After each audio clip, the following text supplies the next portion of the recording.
Barbe Bleue.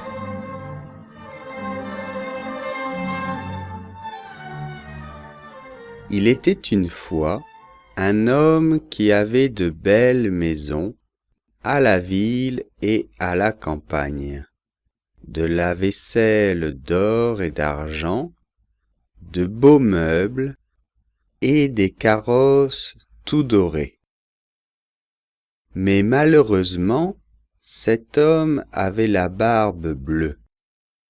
Cela le rendait si laid et si terrible que toutes les femmes s'enfuyaient devant lui. Une de ses voisines, dame de qualité, avait 2 filles très belles. Un jour, Barbe Bleue demanda à sa voisine une de ses filles en mariage. Il lui laissa le choix de celle qu'elle voudrait lui donner. Mais aucune des 2 filles ne voulait se marier avec cet homme qui avait la barbe bleue. Ce qui les dégoûtait encore plus, c'est qu'il s'était déjà marié avec plusieurs femmes et qu'on ne savait ce que ces femmes étaient devenues. Barbe Bleue, pour mieux connaître sa voisine et ses filles, les invita avec 3 ou 4 de leurs meilleurs amis et quelques personnes à une de ses maisons de campagne pendant 8 jours entiers. C'était fantastique.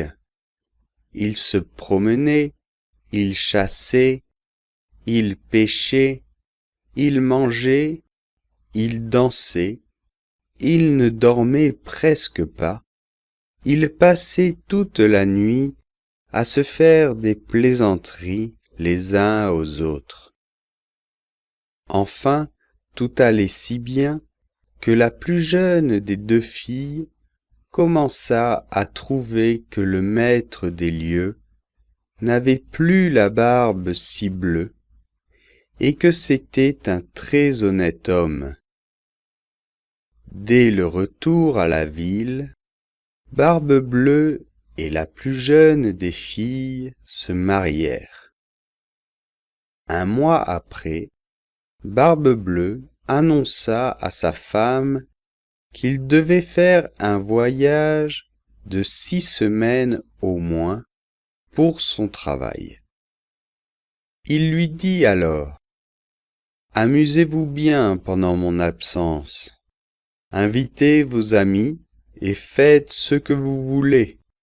Allez à la campagne si vous voulez, partout où vous voulez. » Puis il ajouta: « Voilà les clés de toutes les pièces de la maison, les chambres, le salon, la salle à manger, mais aussi celles de toutes mes maisons et de tous mes appartements, et même celle du coffre-fort où je garde tout mon or.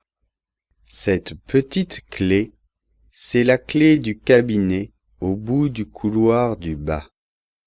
Ouvrez tout, allez partout, mais pour ce petit cabinet, je vous défends d'y entrer. » La jeune fille promit à Barbe Bleue de faire exactement tout ce qu'il lui avait dit. Ils s'embrassèrent et Barbe Bleue partit dans son carrosse doré pour son long voyage.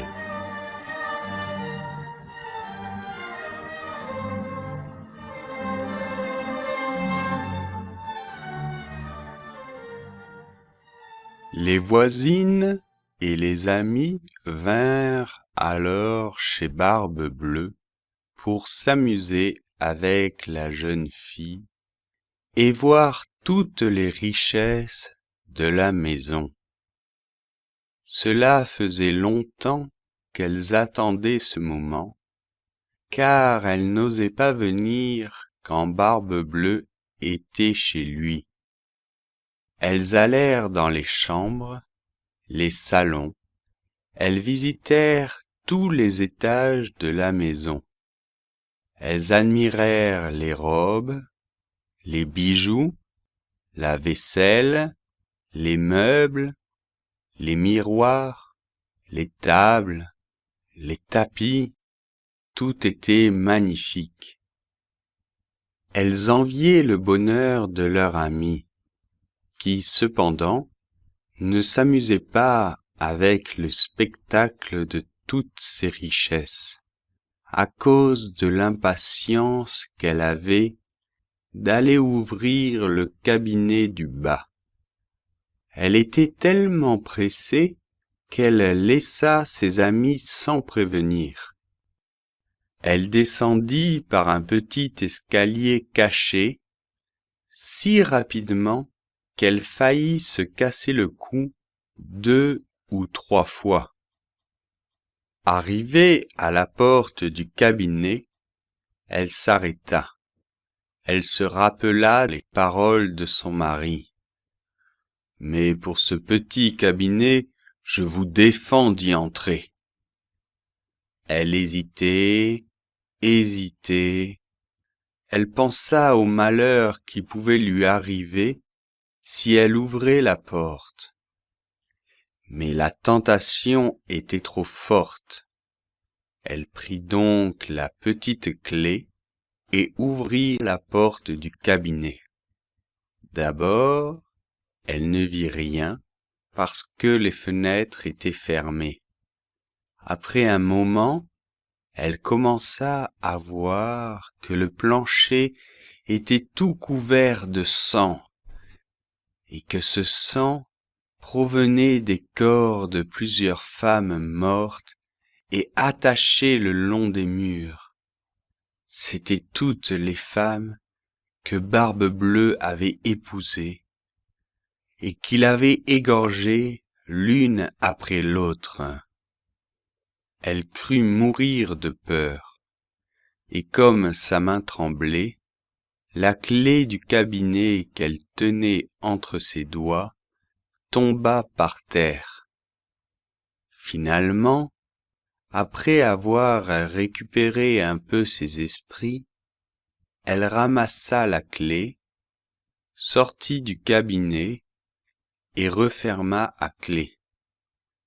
Elle monta alors dans sa chambre et essaya de se calmer. Mais elle se rendit alors compte que la petite clé était tachée de sang. Paniquée à l'idée que son mari puisse le remarquer, elle essaya de la laver. Mais, chose étrange, le sang ne partait pas. Elle frottait et frottait, mais le sang réapparaissait toujours. Cette clé était magique.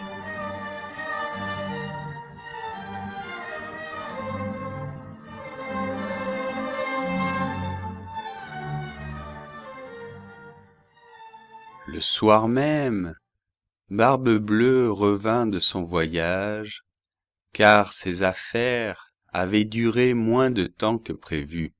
« Ma bien-aimée, comment s'est passé votre séjour ? » ?»« Très bien, très bien. Pouvez-vous me rendre les clés ? » ?»« Les voici. »« Mais il manque la petite clé, la clé du cabinet du fond du couloir. »« Oh, j'ai dû l'oublier dans ma chambre, sur la table. »« N'oubliez pas de me la rendre. » Après plusieurs jours, la jeune fille ne pouvait plus simuler et dut rendre la clé. « Pourquoi y a-t-il du sang sur cette clé ? » ?»« Je n'en sais rien. » La pauvre femme était plus pâle que la mort. « Vous n'en savez rien ? Je le sais bien, moi. Vous avez voulu entrer dans le cabinet. Eh bien, madame, vous allez rentrer dans ce cabinet et vous allez prendre votre place près des dames que vous avez vues. » La jeune fille, effrayée, se jeta alors aux pieds de son mari, le supplia, mais Barbe-Bleue avait le cœur plus dur qu'un rocher. « Il faut mourir, madame. Puisqu'il faut mourir, donnez-moi un peu de temps pour prier Dieu. Je vous donne un demi-quart d'heure, mais pas un moment de plus. » La jeune fille monta dans sa chambre et appela sa sœur. « Ma sœur Anne, » car elle s'appelait ainsi, « monte, je te prie, sur le haut de la tour pour voir si mes frères ne viennent pas. Ils m'ont promis qu'ils viendraient me voir aujourd'hui. » La sœur Anne monta sur le haut de la tour, et la pauvre jeune fille lui criait de temps en temps. « Anne, ma sœur Anne, ne vois-tu rien venir ?» Et la sœur Anne lui répondait. « Je ne vois rien que le soleil qui poudroie et l'herbe qui verdoie. » Pendant ce temps, Barbe-Bleue, avec un grand couteau à la main, criait de toutes ses forces à sa femme.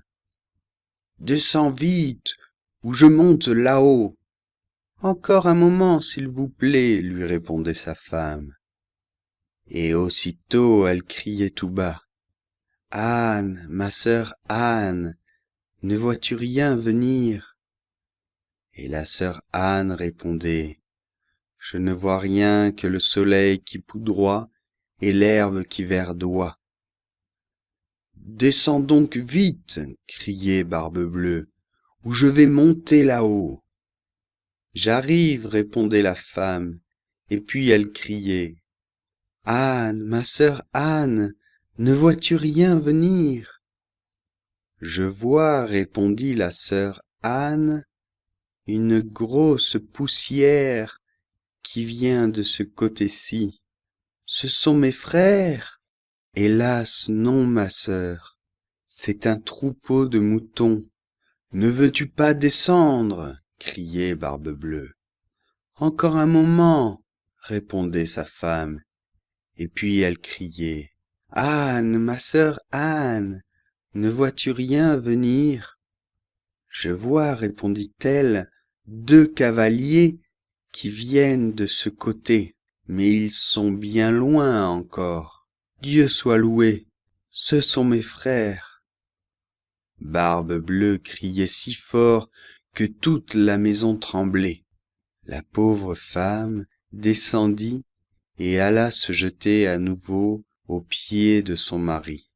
Elle pleurait toutes les larmes de son corps. « Cela ne sert à rien, il faut mourir. » Barbe-Bleue avait déjà le bras en l'air, prêt à donner le premier coup de couteau, lorsqu'on frappa à la porte si fort qu'il s'arrêta tout à coup. C'étaient les 2 frères qui venaient sauver leur sœur. Barbe-Bleue s'enfuit, mais les frères l'attrapèrent et lui transpercèrent le corps avec leurs épées. La pauvre femme était presque aussi morte que son mari, et n'avait pas la force de se lever pour embrasser ses frères. Comme Barbe-Bleue n'avait pas d'héritier, sa femme hérita de tous ses biens.